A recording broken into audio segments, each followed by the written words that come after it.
Someone said, I'm not confident in full service planning because I don't have a structure that keeps me from being overworked. So would you mind touching on that a little bit? Like, what does it take to get a structure that keeps you from being overworked? Yeah, I heard the earlier comment you said about hand-holding, and I think one of the things that you've shared, and I'm not going to spill all the secrets, but one of the great takeaways from the program is just really learning about how to set expectations. If you are nervous about, again, that balance and how much time you might have to commit to full planning, just really setting clear expectations and really defining what that service is going to look like for clients. But in terms of like documenting a process or even coming up with a process, I think you have some awesome tools that folks can use and adapt for their needs in terms of really setting up those critical foundational processes and systems in your business. And I think a good place to start is just outlining what you think the whole process might look like for you from start to finish, working with a full planning client and kind of going from there. And I think you learn, each new client, you learn something different and you adapt. But that's a great place to start. Yeah, yeah, awesome. I think that's definitely true.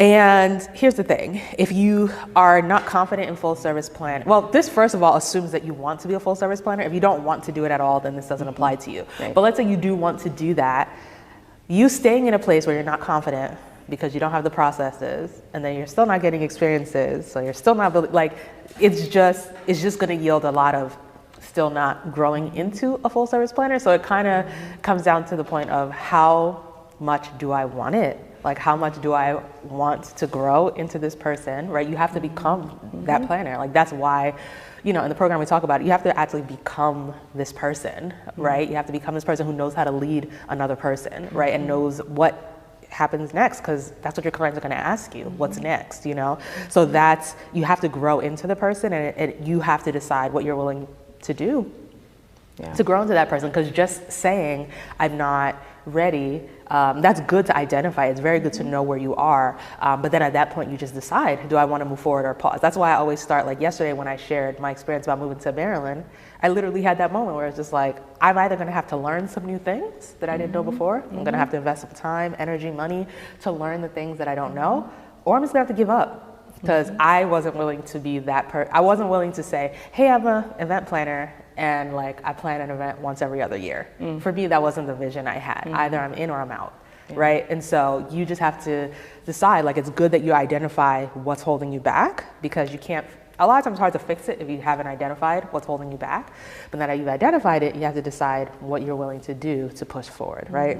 That's kind of the next step. And I was just gonna push on that comment a little bit too, because as you saw, I started my business in 2014. And of course, there's been ups and downs. I took time off to have my daughter and all of that, but I told myself for that very same statement for the longest, like I wasn't ready yet. And so at a certain point, you do have to push yourself. You have to challenge yourself, even when it feels uncomfortable. If this is something you want. If it's something you want, you have to decide what you're willing to do to get it, right? Just like your clients, if they want a full service planner, they have to decide what they're willing to do to get it, right?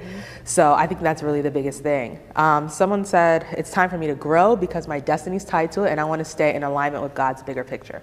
That's awesome. Good to identify that about your life and that you're ready to step into the next thing that God has for you. Hey there, if you enjoyed this video and you're ready to go from a coordinator or a planner who occasionally plans events and really become that full service planner, I'm inviting you to apply to the Planners Who Profit program. All the information is in the description, and I look forward to chatting more with you about how we can help you to grow your event planning business.